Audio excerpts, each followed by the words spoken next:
माँ का वजूद। घर में छोटी सी पार्टी रखी थी। साधना की बेटी प्राची और बेटा पूरब दोनों ही अपनी पढ़ाई करके कामयाबी की सीढ़ी पर कदम रख चुके थे, पर साधना का मन पार्टी के दौरान भी थोड़ा उदास और खिन्न था। रह रहकर उसे अपने पति अनुज की मजाक में की हुई बात उसके दिल पर चोट कर रही थी। साधना ने क्या नहीं किया परिवार के लिए, अपनों के सपनों के लिए वो खुद अपने सपने भूल चुकी थी। घर परिवार के लिए अपना वजूद खो चुकी थी। भूल चुकी थी कि उसका स्वयं का भी कोई व्यक्तित्व है। अभी उसके पति के दोस्त आलोक ने कहा कि भाभी जी, यह सब आपके त्याग और तपस्या का फल है, जो आपके दोनों बच्चे कामयाब हो चुके हैं।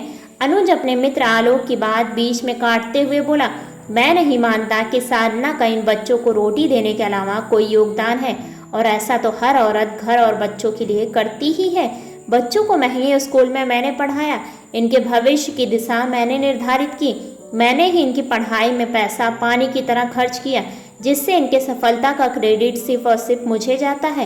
कहकर अनुज जोर से हंस पड़ा।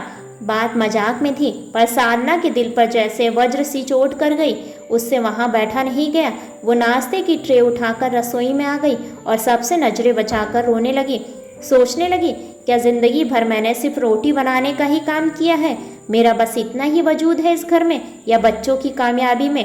तभी प्राची आकर अपनी माँ का हाथ पकड़कर हॉल में ले जाती है और आलोक से कहती है, हाँ अंकल, हमारी कामयाबी का क्रेडिट सिर्फ और सिर्फ हमारे पापा को जाता है, जिन्होंने आज तक हमारी कोई भी स्कूल पीटीएम शायद ही अटेंड की हो। हमारे बचपन में उन्हें शायद इतना भी याद नहीं रहता होगा कि हम कौन सी क्लास में कौन से सेक्शन में हैं, किससे ट्यूशन लेना है, किस सब्जेक्ट में हम कमज़ोर हैं, कब तक फीस जमा करनी है।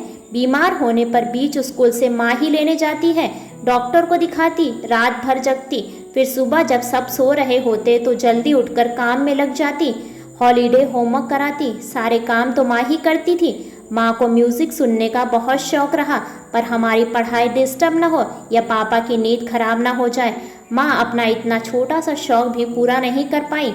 हमें अपने पापा के व्यवहार से ही यह एहसास हुआ कि हमें अपनी माँ की मेहनत को रंग देना है, उनका खोया वजूद वापस लाना है। देखा जाए तो इनडायरेक्टली पापा को ही हमारी सफलता का क्रेडिट जाता है ना माँ? कहकर प्राची अपनी माँ की तरफ देखकर मुस्कुरा दी। अपनी बेटी प्राची की बात सुनकर अनुज का चेहरा उतर गया। उससे कुछ कहते नहीं बना। वो अपने दोस्त आलोक से बोला, चल ना यार, चल ऊपर चल, पार्टी एंजॉय करते हैं। कहाँ फिजूल की बातों में बैठ गए। ऐसे ही बेहतरीन कहानियों को सुनने के लिए वीडियो को लाइक और चैनल को सब्सक्राइब करें और अपने विचार कमेंट्स बॉक्स में कमेंट्स करके हमें ज़रूर बताएं। धन्यवाद।